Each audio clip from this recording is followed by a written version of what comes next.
Y otro cambio fundamental fue el aumento de los salarios mínimos. Siempre he dicho que durante años se dedicaron los gobiernos a presumir a nuestro país por los bajos salarios. Se decía que México era el lugar de la mano de obra barata. Imagínense ustedes, presumir los bajos salarios de los trabajadores. Un gobierno que por eso no solamente se le llamaba neoliberal, sino neoporfirista, porque regresamos a salarios de hambre con los salarios mínimos. Por primera vez, después de 36 años, aumentó el salario mínimo en nuestro país y eso ha empujado los salarios en todo México. Hoy el salario mínimo es prácticamente el doble de lo que era en 2018.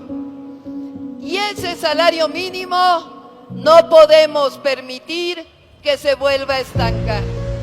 Ese es uno de los primeros acuerdos entre los trabajadores y trabajadoras y el próximo gobierno. Y es que el salario mínimo debe seguir aumentando para tener salarios dignos para los trabajadores y trabajadoras en nuestro país. A México hay que presumirlo por sus recursos naturales, por nuestra cultura, por la grandeza de nuestros pueblos originarios y sobre todo por la grandeza de sus trabajadores y trabajadoras que en todo el país sacan adelante a México. Nunca más un gobierno que presuma a México por tener mano de obra de esclavos, mano de obra barata. Eso es lo que significa la cuarta transformación de la vida pública. Gracias a ello y a los programas sociales salieron de la pobreza más de 5 millones de mexicanos y mexicanas y también se redujo la desigualdad. Y la otra reforma fundamental fue la reforma al outsourcing.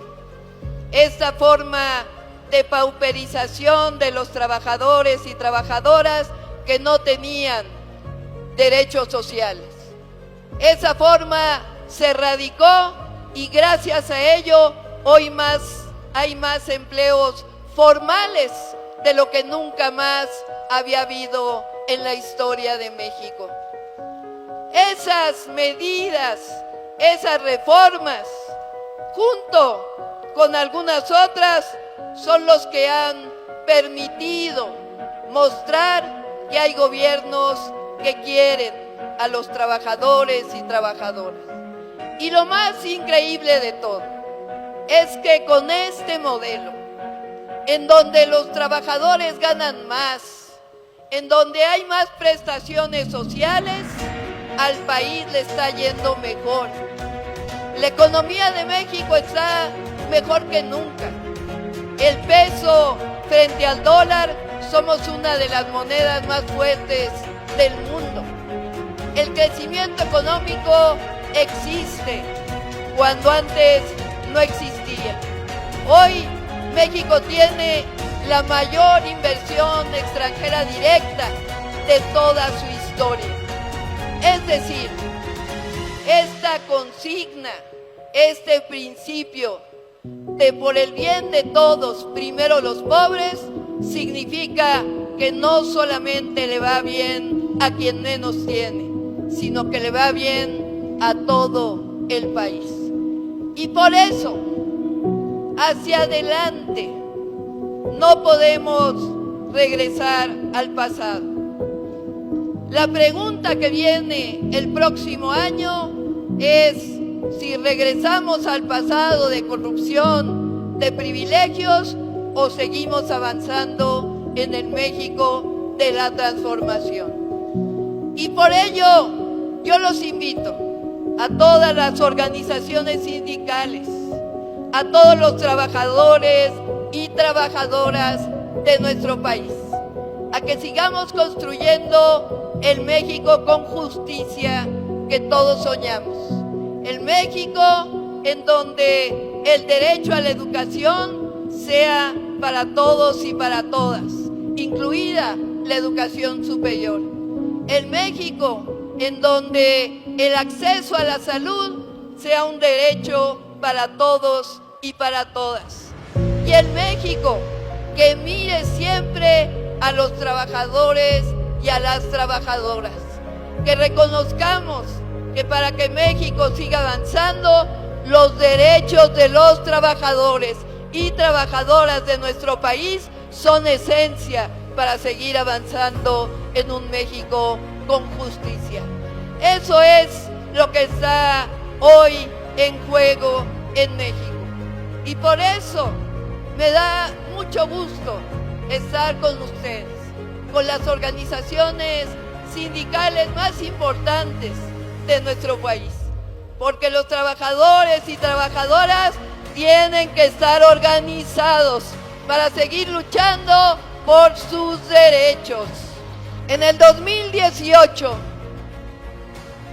cambió nuestro país. Dejó de haber gobiernos que se dedicaban a mirar a los de arriba y dejaron de mirar a los de abajo. Vinieron pactos y pactos que nunca beneficiaron a los trabajadores y a las trabajadoras de nuestro país. Un gobierno que cambió la forma de distribuir el presupuesto, que hoy a todos los mexicanos y mexicanas le da una pensión a cada adulto mayor, que le da becas a todos los jóvenes de preparatoria que estudian en escuela pública, que hace obras públicas para el desarrollo estratégico de nuestro país. Y en el caso del mundo laboral, vinieron reformas de apoyo a los trabajadores y a las trabajadoras. Se trata de la reforma laboral de 2019, que transformó el mundo del trabajo, fortaleciendo la democracia sindical. Se trata también de una etapa fundamental para resolver los asuntos laborales. Dejamos atrás las juntas de conciliación y arbitraje para pasar a procesos distintos en tribunales de conciliación. Esto era impensable en el México de antes. También se establecieron nuevos mecanismos para la democracia sindical y se registraron los contratos colectivos, que no había este procedimiento reconocido por la base trabajadora.